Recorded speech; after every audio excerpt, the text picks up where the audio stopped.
we talk about the sports, BBD, and we normally start with the game of the night. And the game of the night, BBD, excuse me.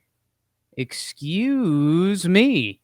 From a talent perspective, from what's going on in the division and from the gameplay, we are heading out to Believeland, BBD. The Cleveland Indians versus the Chicago White Sox. And we had a pair of straight up ones on the bump. I mean, Bieber, Giolitto, it kind of doesn't get better than that. And what I believed would be a playoff baseball game.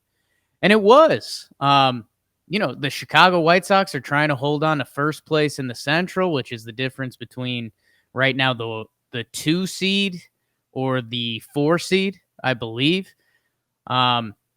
And this game was back and forth. This series has been pretty intense, and this was, playoff baseball. Like, it wasn't flashy. We showed a highlight of a Franmil Reyes sack fly. I think Santana went yard in this game, if I'm remembering correctly. Early on. Is that your guy Tristan McKenzie twirling it, BBD? Oh, yeah, I've got a little bit on him in later. Yeah, we like that a lot. The White Sox, this kid who's been kind of the story, I won't say the story of baseball. That's a little dramatic, but they just drafted him, Crochet. He comes up in this, I think it was a tie game at the time. He pitches an inning.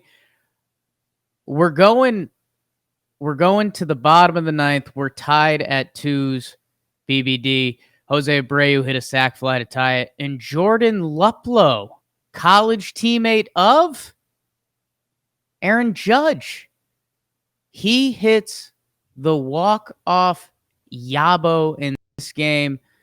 Again, this was like, I don't think you'd say this was the prettiest baseball, or you're looking at it like, oh, 7-8 final. This was insane.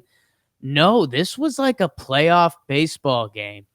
And with Cleveland winning, I think they are now 2 games back of the White Sox and the Twins. The Twins technically jump to first place in the AL Central after all we've been talking about is possibly Yankees Twins for a couple weeks. White Sox do have the tiebreaker. I found that out this morning. Didn't realize as much there. But man, pretty crazy. Shane Bieber pitches. His final line is 5 innings pitched, 10 Ks, only 2 hits. Drops his ERA to 1.63. He is most likely your AL Cy Young winner. We might have seen both Cy Young winners on the bump last night. Lucas Giolitto, 6 innings pitched, 2 earned runs, 11 Ks. He doesn't end up getting the loss in this one because it does go tied into the ninth, but a good last start for him. 119 bullets. I saw someone tweet out, I think it was Keith Law, that Giolitto, like 3 of his last 7 starts, he's gone 110 plus, and they were just like, why, dude? He's a young kid. But Cleveland gets the dub, and this was just playoff baseball. Like, this is what's coming. Like, I'm sorry this wasn't a 10 home run festival, but just tough pitching, good at bats. And it's going to be interesting to see what matters in a couple weeks because, who's going to be the 2/1 seed, who's going to be the 4 seed. And I guess it means a lot to us, BBD, because it's probably who the Yankees are going to be playing. But game of the night, stud pitchers, stud bats, a lot of fun guys out of the bullpen. Karinchak, Crochet, Tristan McKenzie, Brad Hand. So that's the game of the night. Baseball. You probably, if you watch that Celtics Heat game, maybe you thought we were going to go there. We weren't. It kind of wasn't a great game. The Heat dominated. We will talk a little more about it later. Ended close. Ended close. Good for the Cleveland Indians. And again, I think the other story here is how quickly the pulse of this baseball season is changing. Luplow, watch the Gio Gonzalez at bat for those live on the YouTube. Love you, YouTubers. There it goes. See ya.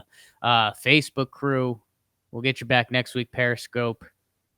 Like, it's just week by week. Like, a week ago, the Indians stunk. They couldn't get a win. I think they lost 7 straight. A week ago, the Something like Yankees that. had won 7 straight. And they pushed that to 10? And now they're kind of struggling again, and it's not exciting. They haven't homered in 3 games. People are worried about that. So it's going to be interesting to see how this weekend lines up. A lot of teams are lining up their playoff rotations. So it's going to be interesting to see how hard they battle to really win games. But good for Cleveland. They are a scary playoff team. Shane Bieber, game 1. I mean, nobody wants to see that. Might be the best pitcher in baseball.